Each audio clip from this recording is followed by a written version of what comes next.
welcome back. This is Groundhog Day. Just so you know, I have actually done the first 4 minutes of this already. I realized that I got booted out of the system, hence technology, what Kia say. Again, welcome back to Kim Talks. I'm Kim Hayden, your host, and I am so excited, and I'm hoping you're seeing this. So today, I am introducing a gal into my sphere. So far, I will tell you, the first 4 minutes of this interview was awesome. Melissa Russiano. She is a firecracker who wakes up stuck and stagnant people through coaching, training, speaking, and all-around motivation. She provides a unique approach with clients that pulls her clinical expertise, directed coaching skills, and life as well, experiences to reach individuals in deep and transformative level. Her passion is inspiring fierce curiosity and empowering high achievers to slow down, breathe, and enjoy their perfectly imperfect adventure of life. She openly shares how she loves to drink water from a wine glass, dreams of living in Fiji while she resides in blizzard country, and considered applying for Survivor until she learned she would have to give up caffeine. So Melissa will challenge you to think differently, encourage you to embrace the fact that life is not perfect, but if you're ready, it can be perfect for you. So welcome back, Melissa. Thanks, Kim. So glad to be here. Take two. It's awesome. Groundhog Day. Technology. And we talked about that when we were getting ready to go live. Right. But exactly. Before we do that, for the sake of this recording and all the amazing people that are joining us, can we go? I would love to hear a little bit about your origin story and dive into a little bit of what you do. Absolutely. Well, thank you. And it's interesting because, as we have a tech blip, it kind of reminds me of different blips that we have in life. And what do? You pick yourself up by your bootstraps and you start over, or you sit and kind of scrap the whole thing. So I love that we're diving right back in. And, my story just starts with a real focus on wanting to go to medical school, having a lot of knee surgeries growing up due to an injury, and really wanting to dive into kind of giving back to experiences that I had. Very quickly going to college in Southern California, decided the beach was a little bit more my jam than chem lab, and was able to pivot to going into therapy. And now 26 years later, I really, truly couldn't imagine doing anything else with my life, because it gives me that opportunity to truly partner with individuals in good times, in not so good times, and being somebody who hasn't really walked that picture perfect life, been through a divorce, been a single mom raising a baby girl all by myself, with family 6+ hours away. I know what it's like to say, hey, I really want to wallow, but I can't because I have responsibilities and I need to step up and I need to dive back in. And so I really consider it a gift with the individuals I work with, just to be on that journey with them, to give them that support, to hold them accountable to the goals that they've set for themselves, and also to kick them in the booty when needed, because, like I said, wallowing has a purpose, but it's not a place that we want to hang out in for long periods of time. You also said that's what ice cream was invented Absolutely. For. Yes. We can't forget ice cream. What's your favorite flavor? Coffee. Oh, coffee. You really would have been. You mentioned, you mentioned the whole Survivor thing that you couldn't go because of coffee. I'm like the whole girly thing. I can't go. I couldn't do the Survivor thing because of shaving and like curling my hair. There are certain things that mascara, minor details. Yes. Yeah. Exactly. Yes. Exactly. So tell us a little bit about your coaching. So you were in the medical industry. for how Well, many I years? worked in the Medical field. hospital as a trauma social worker, probably for the first couple of years of my life until my career, until my daughter was born. And at that point, decided that going back into a hospital setting with not really knowing your hours, and if there's a trauma, you're staying late, pivot and started working with families. And I think that's where my love for partnering with individuals on through a clinical social work lens really kind of came to the surface, and then morphed into working just with women, and walking women through some of those really difficult times in their lives. And with that, have found that sometimes therapy isn't needed. Sometimes coaching is what's needed, that somebody just needs somebody to come alongside of them, hold them accountable, like I said, encourage them, empower them, give them some skills. And that's when the coaching arm of my business kicked in. So at this point, I still do a lot of therapy. I do a lot of coaching. I love them both. I think there's a place for both. But at the end of the day, it's meeting that particular woman exactly where she's at. The good, the bad, the ugly, wherever life takes you, it's being along that journey to help them get to where they want to be. Okay, so you actually just touched on something that I've been Mm-hmm. talking with another individual over, and I Mm-hmm. want to get your insight on this. First of Uh-huh. all, I'd like to know what year, how long ago, that you decided to transition from full-on therapy into coaching. How It's long ago was that? been 11 years. Okay, so 11 you're years. at the very early onset of the Mm-hmm. trends that we Yes. saw with Mm-hmm. Thinkific, Yes. Kajabi, all Yes. these. Okay. Mm-hmm. Yes. This is, I'm so glad, because with you having a therapist education and background, Mm-hmm. like you Mm-hmm. truly are Yes. qualified to Mm-hmm. work within the space Yes. that you're in. Mm-hmm. So, and we know a lot of people. So, can you share with us, when people Mm-hmm. are looking, you said not everybody needs therapy, but sometimes Mm-hmm. they do. Can you Yeah, share with us absolutely. what kind of markers people need to look for when they're Mm-hmm. trying to differentiate what their Mm-hmm. needs are between Right. coaching and therapy? Absolutely. And that's a great question, because I think that's one of the controversies and debates within my field. But it's also one of those markers that when you haven't done it for a while, kind of it's that struggle with, do we go the therapy realm? Do we go the coaching realm? And I think the beauty of being trained in both is you can overlap slightly, but how I differentiate is when somebody's contacting me, is it that they're looking to tweak, to better, to improve, that they want to catapult forward, that there's nothing that's pulling them backwards, there's nothing that's holding them back from a psychological standpoint. So we're not looking at any type of underlying diagnosable anxiety. We're not looking at diagnosable depression. There's not a trauma background. There's not a history of something that's diagnostic, versus somebody who shows up, even if they have perfectionistic tendencies. I deal a lot with imposter syndrome, burnout, perfection. Those all have a little bit of an underlying anxious kind of presentation, maybe a little bit of of an obsessive compulsive flavor at times. But there's the differentiation between being diagnosable and having it be a core issue that needs to be addressed, and being able to have traits and behaviors that can be reframed with very future focused exercises and goals to move forward. Does that make sense? Absolutely, absolutely. Mm-hmm. So basically, one has these are more. These would be like, when I love the book by James Clear, Mm-hmm. Atomic Habits. Absolutely. Yes. Great book. Perfect book. So it's Mm-hmm. like we're talking a James Clear set of issues, getting those Correct. those Mm-hmm. habits in Yep. place, Yep. versus a Freudian style. Like, this is something deeper. This is Correct. something. Correct. Okay. Correct. That Yes. makes absolute sense, Mm-hmm. because that is something that we're seeing a lot of coaches, we're seeing a lot of people stepping into this realm. Uh-huh. I do believe personally, and Mm-hmm. maybe I'm gullible, but I believe most people do, that are stepping in and putting that energy in, because Mm-hmm. I'm here to tell everybody, if Mm-hmm.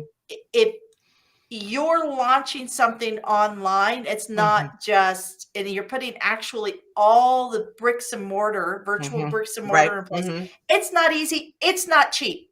No. And Mm-mm. if you're actually putting that effort in, I do believe that that person truly wants to help. Mhm. What are some of the challenges you see that you come across with when? What's kind of the most common challenge that you've seen that's come out of this pandemic Mhm. Yeah. over the last few years? What are you seeing that's really been a huge impact? Definitely worth and value issues. I think that's almost the tale as old as time. It's something that's always been a part of it, but I think through the pandemic, with isolating, juggling multiple different not personalities, responsibilities, and having to do that all from the comfort of their home or not so comfort of their home, is it really triggers that, but so and so on social media is doing it better. I remember, and I Yeah. mean, I could do a whole show on social media with you, as Oh, much as I call use me, it. call me. I will be. Even though social media is a tool, folks, it's not your Absolutely. newspaper. Yes, very, very much. And I use social media for my business. And so it's kind of like this irony of I use it, but yet I'm really not a huge fan, because I would, and I've even said it myself, probably a year in, I was like, my gosh, I'm busier than I've ever been. And where's my pandemic experience? I didn't learn how to bake 5 different breads. I didn't clean my house and organize all the closets that I haven't touched since I moved into my house. Um, and I think that comparison was heightened because people would see on social media of what all these other moms were doing, homeschooling, plus working from home, plus cooking gourmet meals. And I think what it did was trigger a lot of that good enoughism or not good enoughism that people have inside, to say, well, hey, Susie did it over here, why can't I? Instead of realizing that Susie did 20 takes to get that one clip. And like I do with my office, there could be a mess over here, but you're not going to see it on camera. Now, trust me, everybody, it's clean. I had visitors, it's clean. But you only show what you want people to see. But I think it's really heightened that comparison game. And in conjunction to social anxiety, I've seen a rise in social anxiety with him. And so comparison and social anxiety, as we venture back out and we think everybody else has had these picture perfect 2 years, and we're just struggling to get real pants on that aren't yoga pants or sweatpants. I'm so glad you said that. I'm looking at my shoes going, I have never had shoes last this long. This is amazing. I know. And you know what? I'm very much an extrovert. I'm one of these type Mhm, of people that my heart rate slows and I actually mhm, go very zen when I'm on a stage in front of 500 mhm, people. mhm. Yeah, Whereas when I walk down into the audience and I right. engage one-on-one, Mhm, that's where my social anxiety comes in. mhm. I'm Right, literally the opposite of right. most people. Mhm, Um, but I found that coming out when we started opening back up, mhm, I mhm. found that there was a real struggle to get my butt out the door. Yeah, And absolutely, and that's and pretty common, yeah. Mhm, so what are some strategies or techniques that mhm, you've helped women to get back out there? mhm. Because it's almost like this whole train. We all have this train as our life, right? Right, And then mhm, all of a sudden we went to full stop. The correct. amount of Mhm, fuel to get that mhm. train going again, the amount Right, of mhm, energy is incredible. right. And I never experienced that. I've Mhm, always been go, go, go, go, go. correct, And this is mhm, the first time in my life where I've sat here and said, do I really want to go to that? right. And Exactly, and exactly. that's Mhm, it's interesting. So what do mhm. you say in those cases? Because a lot of people got to get that locomotive going again. Absolutely, and I think it's twofold. I think part of it is that train stopped, like, just literally overnight, and after the panic and the fear, like, subsided a little bit, and I understand it was residual for all of us for 2 years, I get that, but then it was like, "Wow, is this what it's like to not go a million miles an hour? Is this what it's like to actually have family time or downtime or actually watch a movie without multitasking?" And not looking at the clock. So I think a part of it was the appreciation for the slow. And now part of it is a concern of the speeding up of that's going to take energy. That's going to take effort. Oh my gosh, do my clothes fit? Which I hear for a lot of people with, it's the freshman 15, it's the pandemic pounds. And getting back out there is just the amount of emotional energy it takes for people. So I think it's twofold. I think it's appreciation of slow, but it's also fear of ramping back up and either A, not being able to keep up, or B, just not being able to show up in a way that they were able to show up 2 years ago.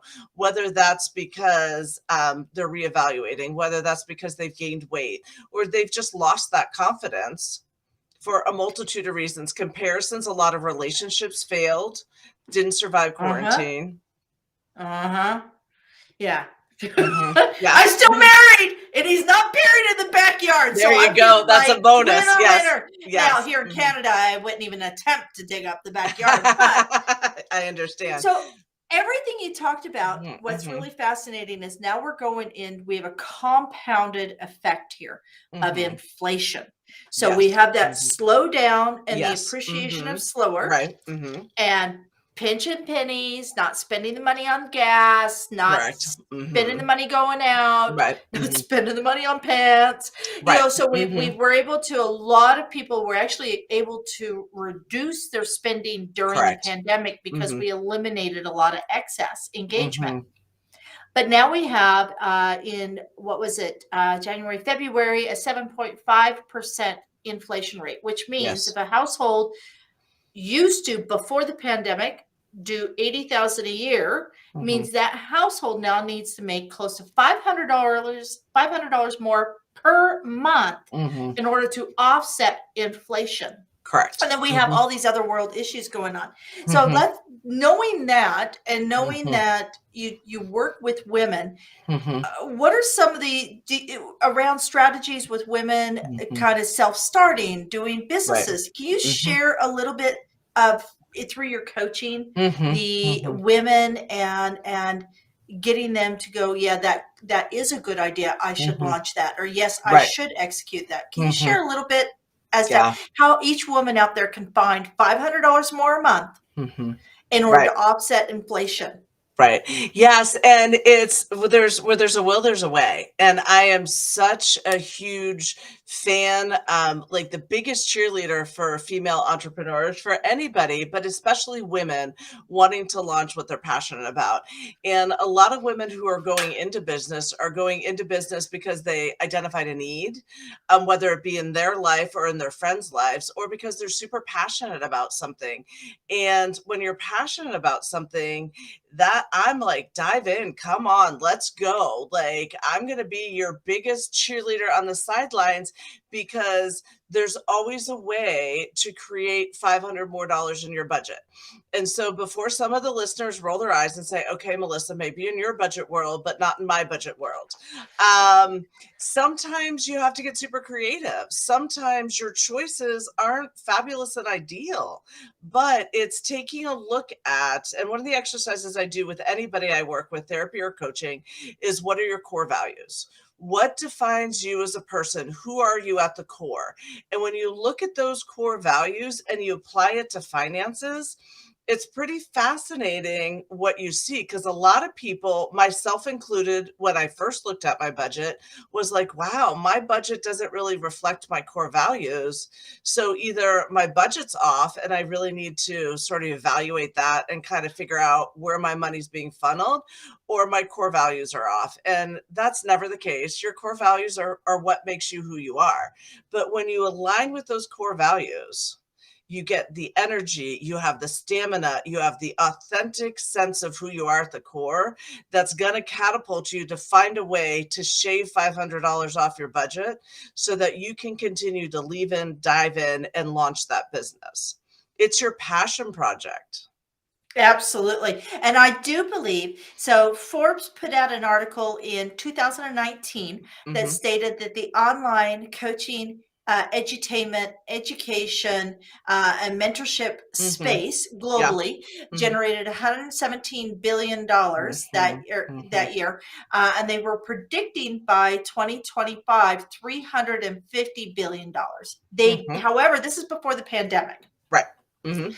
So, and as we move into the age of knowledge, away from the industrial age, so we're Mhm. moving away from those set work weeks. Mhm. We're moving away from that manual labor space, Right. right? Mhm. There is a lot of room for women because women Absolutely. tend to work more cerebrally. Like we're Correct. smart, we're Yep. Mhm. multifaceted, we're able to Uh-huh. juggle, right? We're able to accommodate.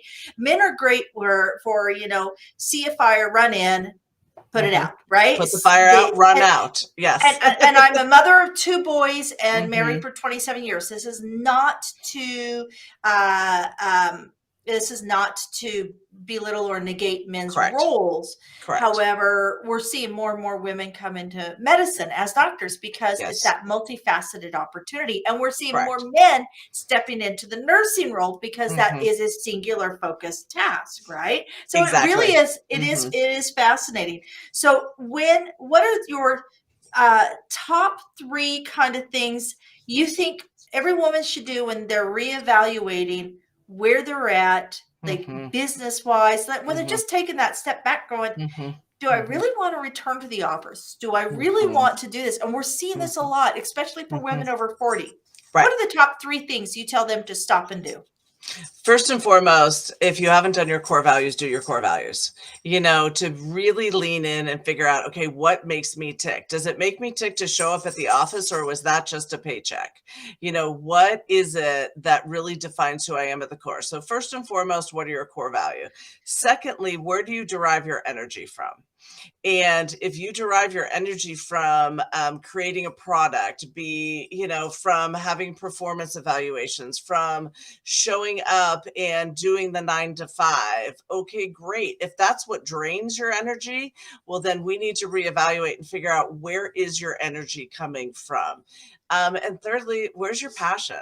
We all can't create a passion project. I get that. But I just spoke with a woman this morning who has a very cushy job. And she's like, but it's not my passion, Melissa. And this is my passion. I want to launch this business. And we had a great conversation about, okay, how can you live a parallel life for a little bit?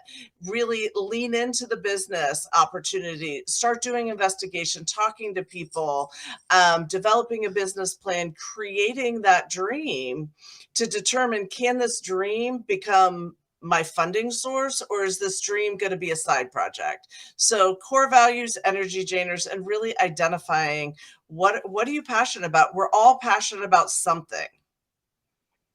Absolutely. And you just said a word, side project. Mhm. Your thoughts around value on side projects. So side projects, side hustles, whatever. Uh-huh. I'll share with you. Mhm. Personally, I think they're as valuable. I believe that you should Mhm. have two or three going on at a Uh-huh. time. If you're a Mhm. diverse person, Right. have fun with it, Mhm. enjoy life, explore all the things that make Mhm. you tick. Mhm. But give me kind of some of your language because I know a lot of people diminish their side hustle Mhm. with that word side hustle, Right. right? Right. So can you share with me some Mhm. ways to empower yourself and put Mhm. validity on the fact that you're creating? Mm. Absolutely. Your side hustle. At one point in time, I think I had 8 side hustles. Okay, so if you're out there with 8 side hustles, maybe we need to chat, because that's a little bit too many balls in the air that you're juggling, and that's going to create a little bit of stress and potentially burnout.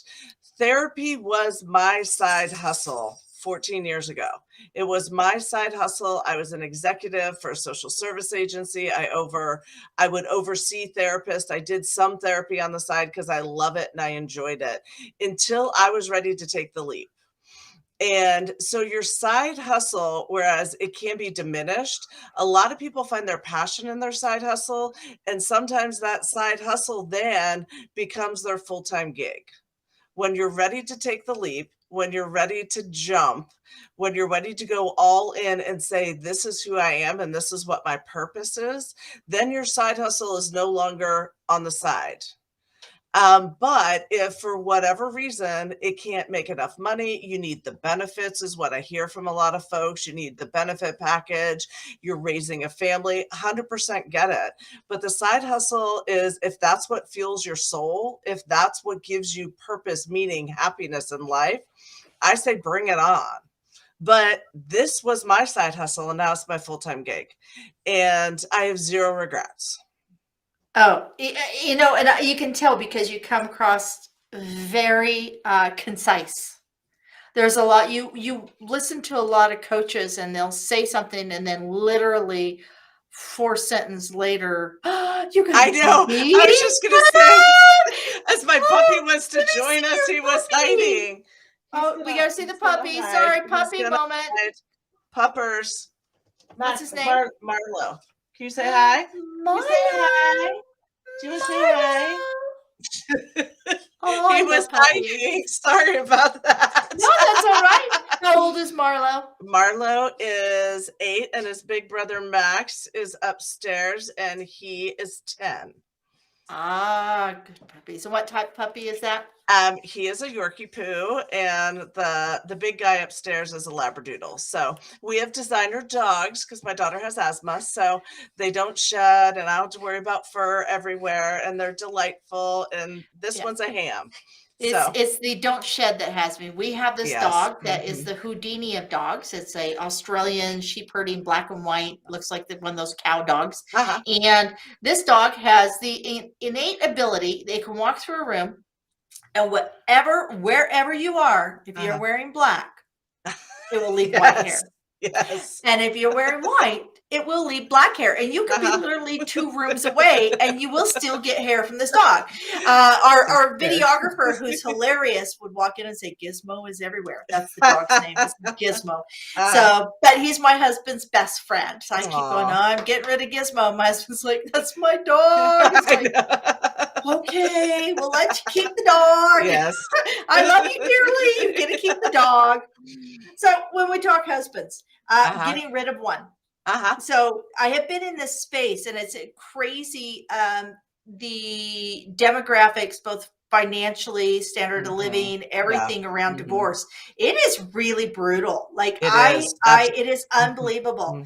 So do you work with women who are coming through divorce? Do you work with, okay, can you share with me kind of some of the survival techniques that you give them just to get through, and then how to emerge on the other side?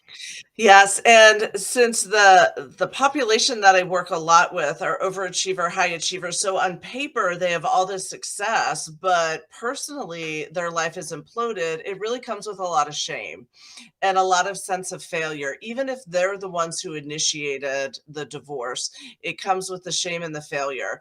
And through the process, first and foremost, I find the most difficult part is making the choice.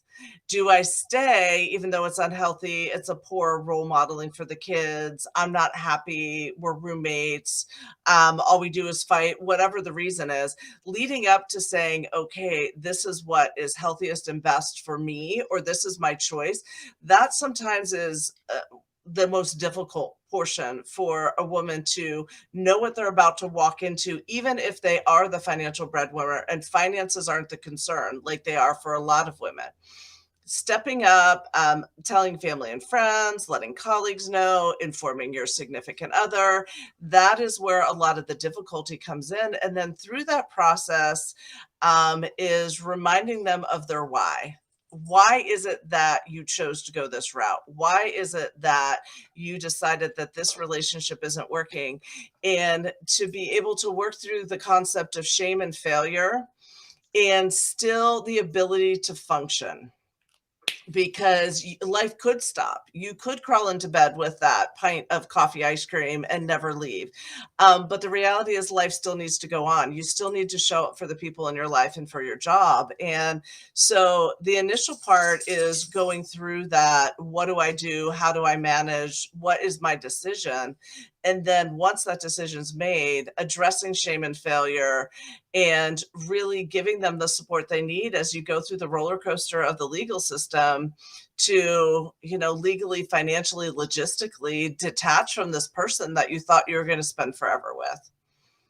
Wow. Yeah, I do hear a lot around the shame. That Yeah. is that Mhm. is real. So, shame is Mhm. one of the you quoted Brene Brown, and I Mhm. always associate that release of shame, getting rid Mhm. of it, to Right. Brene Brown's Mhm. message. Like, Mhm. she's one of my Brene Brown. If Brene Brown, and if I could have somebody adopt me, it would be Brene Brown and Mel Robbins. Like, Right. Uh-huh. I want to Mhm. be adopted somehow. These women rock my world for two different reasons, because I'm in the Mhm. entrepreneurial world, Mhm. and I support. I'm not in a coaching capacity like you Right. are. I Mhm. would never. That's not my space. It's not my Mhm. specialty. Right. But my whole thing is to get women like your voice Mhm. out there, Mhm. so that Mhm. people know that a lot of times they don't want to go into they don't know, because Mhm. we don't know the questions to ask or what to Correct. search Mhm. Right. when we haven't been there before.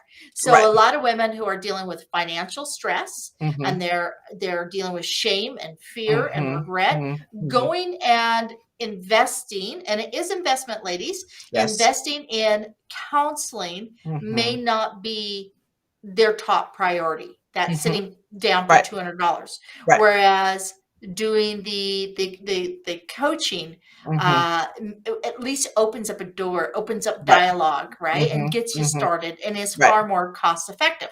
Mhm.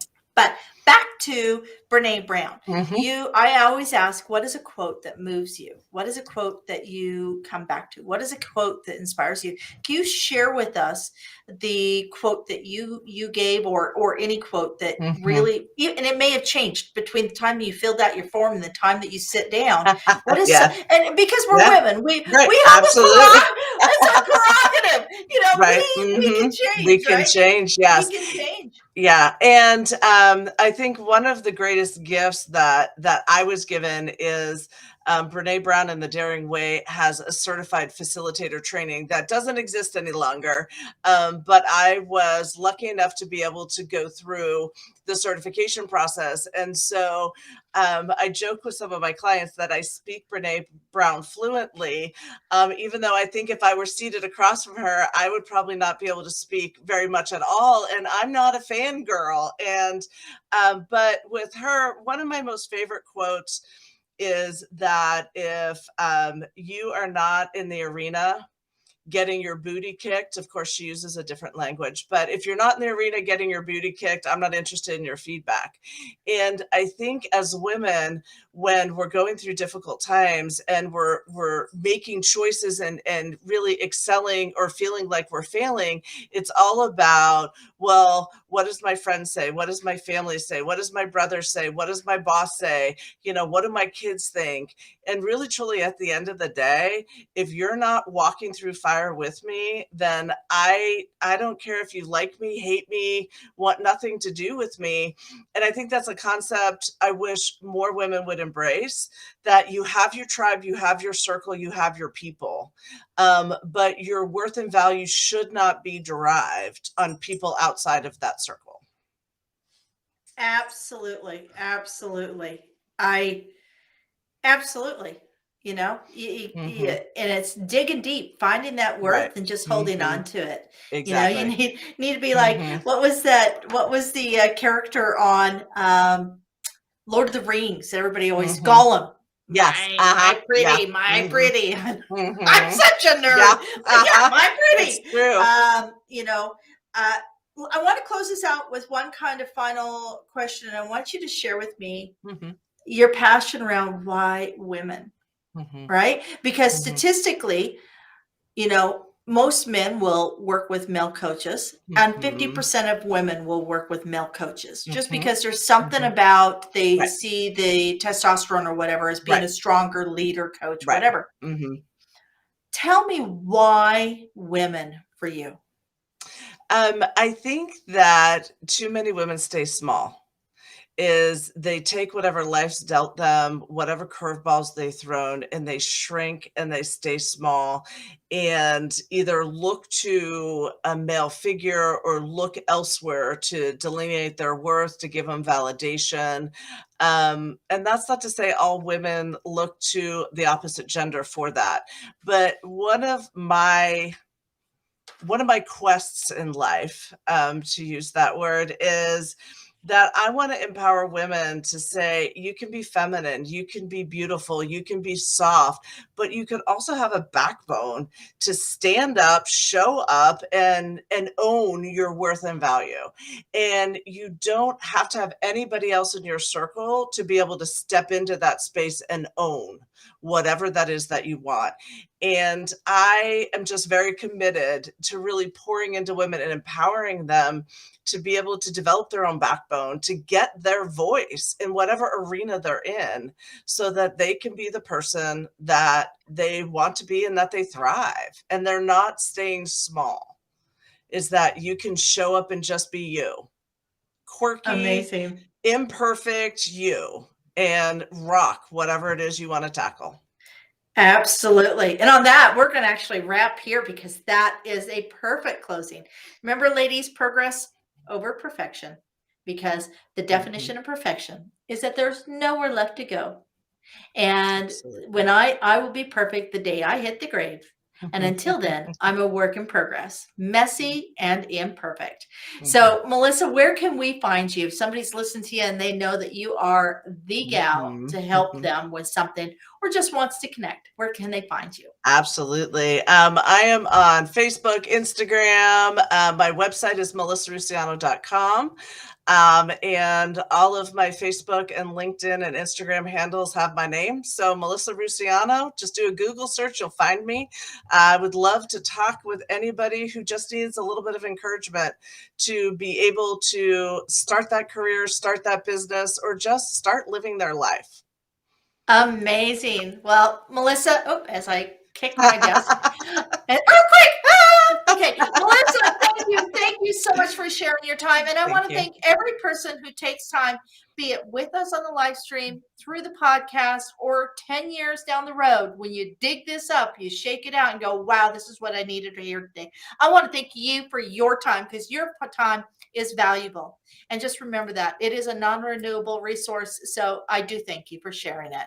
Again, please like, share, comment, and subscribe. Need your support. I'm not asking you for money. I'm just asking you for your support. Like, comment, share, and subscribe. And until next time, you will find me at resilientseries.com.